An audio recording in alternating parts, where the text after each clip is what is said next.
Hello, नमस्ते everyone. Welcome to my channel clarity connection. आज का जो वीडियो है उसका टॉपिक है work life balance. Does this really exist in reality और is this just a fancy HR jargon? क्या वर्क लाइफ बैलेंस रियलिटी में वर्क एनवायरनमेंट में एग्जिस्ट करता है या सिर्फ एचआर डिपार्टमेंट के पेपर्स पे एग्जिस्ट करता है? ये हम इस वीडियो के थ्रू जानेंगे। एंड आज की डेट में वर्क लाइफ बैलेंस का क्या स्टेटस है, क्या अपडेट है, उसके बारे में हम बात करेंगे। सो वर्क लाइफ बैलेंस, जब हम ऐसे बोलते हैं वर्क लाइफ बैलेंस, तो हमें ऐसा लगता है कि जो ये दो चीज़ें हैं वर्क एंड लाइफ, इन दोनों के बीच में कुछ बैलेंस बनाना है। जबकि बैलेंस जब भी हम किसी भी दो चीज़ों के बीच में बनाते हैं, वो दोनों चीज़ें इंडिपेंडेंटली वर्क कर रही होती हैं एक दूसरे से, उन दोनों में कुछ रिलेशन नहीं होता है। इस टाइप की दो चीज़ें के बीच में बैलेंस हम बनाने की बात करते हैं। For example, sleeping and eating. अब ईटिंग और स्लीपिंग में अगर बैलेंस नहीं हुआ तो या तो हम ओवरवेट हो जाएंगे या हम लेजी बन जाएंगे। Secondly, eating and exercising. अब उसी तरीके से अगर ईटिंग एंड एक्सरसाइजिंग भी दो इंडिपेंडेंट एक्टिविटीज़ हैं और इनमें बैलेंस का होना ज़रूरी है। बट वर्क लाइफ बैलेंस दो इंडिपेंडेंट, जो ये वर्क एंड लाइफ हैं, ये दो इंडिपेंडेंट अनरिलेटेड कॉन्सेप्ट्स नहीं हैं। ये बहुत ही ज़्यादा हाईली कनेक्टेड कॉन्सेप्ट्स हैं, because life is a work. Life अपने आप में एक वर्क है और उसका एक रोल है जो हम जॉब करते हैं या जो हम काम करते हैं। बट इसका inverse, work is life, work can not be life, because अगर वर्क लाइफ हो गया तो we are bound to fail in all the other roles जो हम अपनी लाइफ में निभाते हैं। अब लाइफ को जीते जी लाइफ की बाकी सब रिस्पॉन्सिबिलिटीज रोल्स को पूरा करते हुए हम काम करते हैं, बट इसका इन्वर्स नहीं होता है। जब हम जॉब कर रहे हैं तो हम प्रोफेशनल हैं, बट साथ ही साथ हम पेरेंट भी हैं, हम सन या डॉटर भी हैं, हम सिबलिंग भी हैं। सो हम किसी के फ्रेंड्स भी हैं। तो ये सब रिस्पॉन्सिबिलिटीज़ के साथ एक वर्क वाला जो रिस्पॉन्सिबिलिटी है वो हम निभाते हैं। So work is a part of life, but gradually क्या हो रहा है और आजकल के सिनेरियो में क्या हो चुका है कि work is consuming our life. Work ने धीरे धीरे हमारी लाइफ का, पूरी हमारी लाइफ को धीरे धीरे कंज्यूम करना स्टार्ट कर दिया है। इस टाइप के टॉक्सिक वर्क एनवायरनमेंट हो गए हैं या वर्क प्रेशर इतने ज़्यादा हो चुके हैं और ये अनचेक्ड हैं। किसी भी जगह से इस पे कोई चेक नहीं है। अब इसमें एक बिटर ट्रुथ जो हम जो जो जो एक कड़वी सच्चाई है वो ये है कि जब भी हम अपना वर्क या जॉब सेलेक्ट करते हैं तो हम ध्यान सिर्फ मॉनेटरी एस्पेक्ट पे देते हैं कि हमारे को सैलरी कितनी मिलेगी। अब हम ये भूल जाते हैं कि जितनी ज़्यादा सैलरी हमें मिलेगी, उतनी ही ज़्यादा उस सैलरी को पाने की हमें कॉस्ट भी चुकानी पड़ेगी। So higher the salary, higher will be the cost associated with it.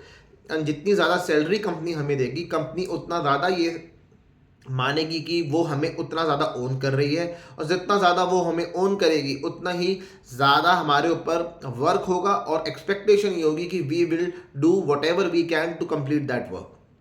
सो हम भले ही अपना 100% या मोर देन 100% इस चीज़ में डाल दें, बट सिर्फ सैलरी को कंसिडर करके जॉब की सिलेक्शन करना ये एक बिल्कुल भी सही डिसीजन नहीं है। ये एक मतलब बैलेंस डिसीजन बिल्कुल नहीं है। ज़्यादा सैलरी को पाने के लिए ज़्यादा कीमत चुकानी पड़ती है। एंड हमारी जो कंट्री है इसमें कई ऐसे बिजनेस लीडर्स और पॉलिटिकल लीडर्स ऐसे हैं जो ज़्यादा सैलरी के लिए ज़्यादा कीमत चुकाने को या ज़्यादा वर्क करने को ग्लोरीफाई करते हैं, ग्लैमराइज करते हैं। For example, business leader Narayan Murthy ये कहते हैं, जो कंट्री का यूथ है उसको मैसेज देते हैं कि we should have a 70 hours work week.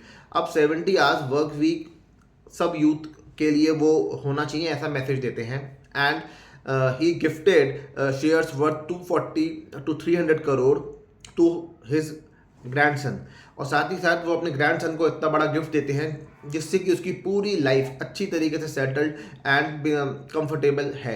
भले ही उनके ग्रैंडसन जो हैं वो इसी पैटर्न पे काम करें या ना करें, उनकी लाइफ इजीली सॉर्टेड है।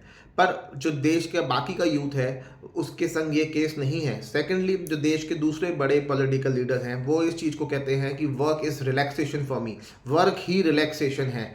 जबकि जो कंट्री का कॉमन मैन है, जो टैक्स पेइंग कॉमन मैन है, उसके पास वो 24/7 एफिशिएंटली ऑपरेट करता हुआ पूरा सपोर्ट स्टाफ नहीं है, जिसमें एडवाइज़र्स हैं, जिसमें ऑफिसर्स हैं, इकोनॉमिस्ट हैं, जो उनको एडवाइस कर सकें कि उनको क्या करना है, उनको डेटा फैक्ट सब प्रेजेंट करके प्रेजेंटेशन देते हैं। अब ये जो लीडर्स हैं, इनका जो जिस चीज़ को ये काम बोलते हैं वो काम ये होता है कि औरों को क्या काम देना है, औरों को क्या काम डेलीगेट करना है, ये इस चीज़ को काम बोलते हैं। जबकि जो कॉमन मैन है उसके संग ऐसा कुछ नहीं है, उसको डेटा भी खुद एक्सट्रैक्ट करना है, एनालाइज करना है और उसको प्रेजेंटेबल फॉर्म में उसको एनालाइज करना है।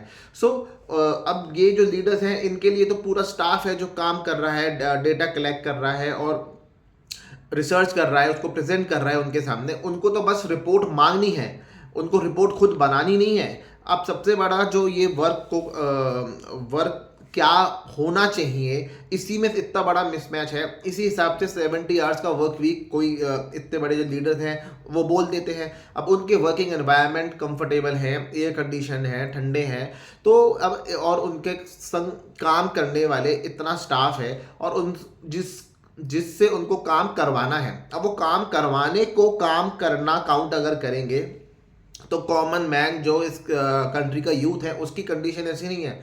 उस कॉमन मैन को सुबह उठ के अपने रोज के कामों के लिए खुद ही एफर्ट डालना पड़ता है, खुद ही स्ट्रगल करना पड़ता है। चाहे वो अपने घर के लिए बाजार से सब्जी फल लेके आए, बच्चे को स्कूल छोड़ने जाए, अपने पेरेंट्स को डॉक्टर के या ट्रीटमेंट के लिए लेके जाए, वो जो भी उसके रोज के काम है उसके लिए उसको खुद ही स्ट्रगल करना पड़ता है। उसको कोई भी सपोर्ट करने वाला 24/7 कोई स्टाफ नहीं है। सो कॉमन मैन का वर्क और इन लीडर्स का वर्क ही जब अलग अलग है, तो जब इन दोनों की वर्क की डेफिनेशन अलग अलग है, तो जो लीडर के हिसाब से 70 आवर्स का वर्क वीक है वो कॉमन मैन पे अप्लाई नहीं हो सकता। अब इसी पॉइंट पे वर्क लाइफ बैलेंस के ऊपर ही हमारी कंट्री में एक बहुत ही ट्रेजिक इंसिडेंट अभी कुछ टाइम पहले जुलाई 2024 में हुआ। मैं बात कर रहा हूँ CA एना की, जो एक्सपायर हुई जुलाई 2024 में। अब CA एना का केस ये था और इनका केस इस वर्क लाइफ बैलेंस को अच्छी तरह से हाईलाइट करने में इसलिए मदद करेगा क्योंकि इससे ये पता चलेगा आज की डेट में as of today work life balance का क्या स्टेटस है और क्या अपडेट है हमारी कंट्री में। सो CA एना जो थी फरवरी 2024 में चार्टर्ड अकाउंटेंट बनती हैं एंड मार्च 2024 में एक बिग 4 अकाउंटिंग फर्म ज्वाइन करती हैं एंड जुलाई 2024 में उनकी डेथ हो जाती है। अब उनकी डेथ के रीजंस जो निकल के आते हैं वो ये आते हैं कि very high work related stress, no rest, she used to work till 12:30 in the morning and come back to her room in a PG at 1:30 in morning.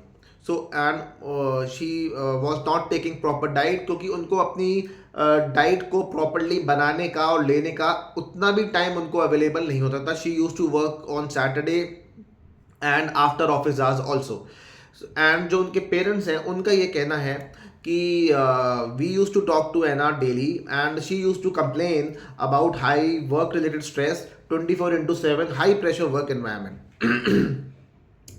अब इंटेंशनली मैं इस केस को होने के बाद इस पर कुछ वीडियो बनाने के लिए इसलिए अब तक मैंने वेट करा बिकॉज ऑलमोस्ट 4 महीने इस केस को होने के बाद बीत चुके हैं and I wanted to check the promptness या विलिंगनेस हमारी गवर्नमेंट की कि उनको कब रियलाइज होगा कि there is a very severe need to bring reforms in labour laws. हमारा जुडिशियल सिस्टम ने अब तक इस केस में कौन गिल्टी है ये डिसाइड नहीं करा है और ना ही उसको कुछ पनिशमेंट मिली है। और जो कॉर्पोरेट सेक्टर है उसको ये रियलाइज कब होगा कि the HR policies should really be formulated for the welfare of the human resources and not just for the higher management. जो HR पॉलिसीज हैं वो कंपनी की इतनी ज़्यादा वन साइडेड अप्रोच उनका होता है कि जो फेयर डिस्ट्रीब्यूशन ऑफ वर्क वो टोटली इग्नोर होता है। उसमें over exploitation of employees and employee का एफर्ट वेस्टेज, ये इसको कहीं इसका कोई चेक नहीं होता। एंड जो कॉर्पोरेट अर्निंग्स हैं, जब उसका फोरकास्ट इस अजम्पशन पे बेस्ड है कि 80 घंटे का काम कराओ और 40 घंटे के पैसे दो, तो अगर इस अजम्पशन पे उनकी पूरी अर्निंग्स टिकी हुई है, उनका कॉस्ट स्ट्रक्चर टिका हुआ है, तो it is very very there are बहुत इस चीज़ की उम्मीद हम कॉर्पोरेट सेक्टर से नहीं कर सकते कि एचआर की पॉलिसीज़ चेंज होंगी आने वाले टाइम में to ensure fair and equitable distribution of work. So अब तक 4 महीने बीत गए, इस केस के ऊपर कोई भी अपडेट नहीं आई है, कोई भी कॉन्क्रीट एक्शन कुछ लिया गया हो लॉ की तरफ से, जुडिशरी की तरफ से, ऐसा कुछ नहीं आया है। अब सच क्या है, कितना प्रेशर था, कितना प्रेशर नहीं था, इसका तो पता का लॉ को लगाना है।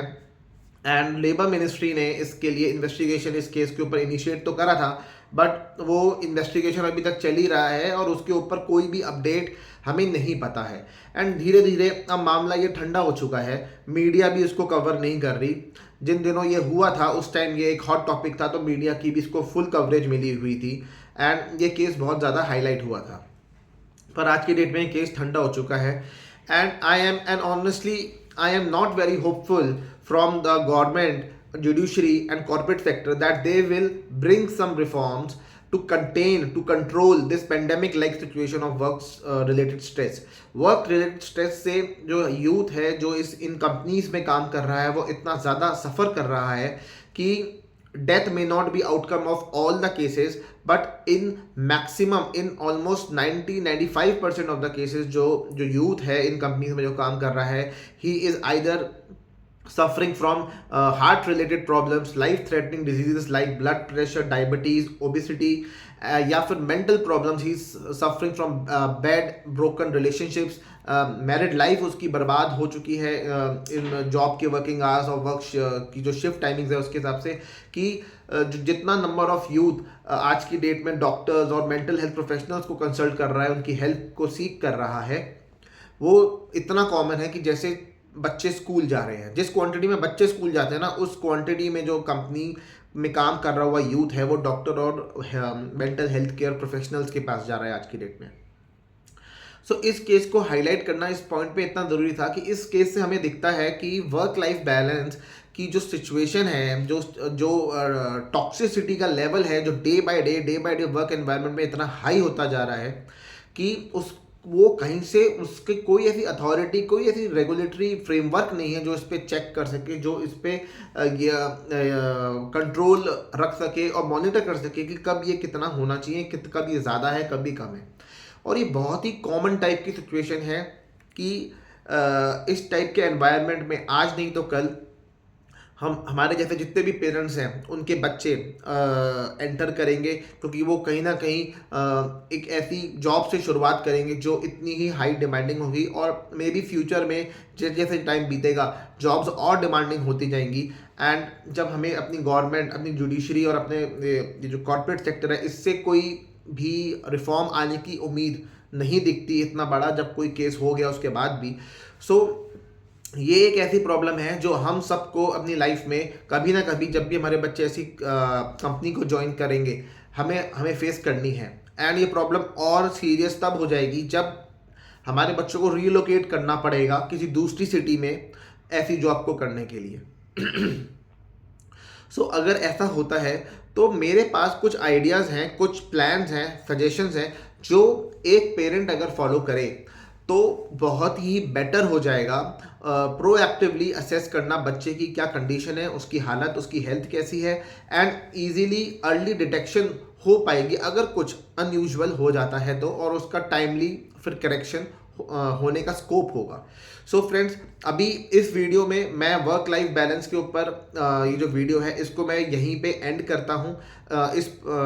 और जो मेरे आइडियाज़ और सजेशंस हैं उसको मैं इस वीडियो के पार्ट 2 में लेके आता हूँ, और मैं लेके आऊँगा। सो अगर आपको ये मेरा वीडियो इस आज के टाइम के हिसाब से बहुत रेलेवेंट लगा हो और काफ़ी इससे आपको भी आपकी एक बार को दिमाग में ये सोच आई हो कि एक्चुअली में अगर हम एक ही रोल में अपना 100% या मोर देन 100% डिवोट कर देंगे तो बाकी के सारे रोल्स पे क्या होगा। So we have to take a balanced approach towards life, जिसमें हमें कई सारे वेरियस रोल्स निभाने हैं, सिर्फ एक रोल नहीं निभाना। सो विद दिस मैं इस वीडियो को एंड करता हूँ, and for my ideas and suggestions I will make video part 2 of this video. Thank you friends. If you like this video, kindly like this video, share this video and subscribe to my channel. See you in part 2 of this topic. Thank you friends.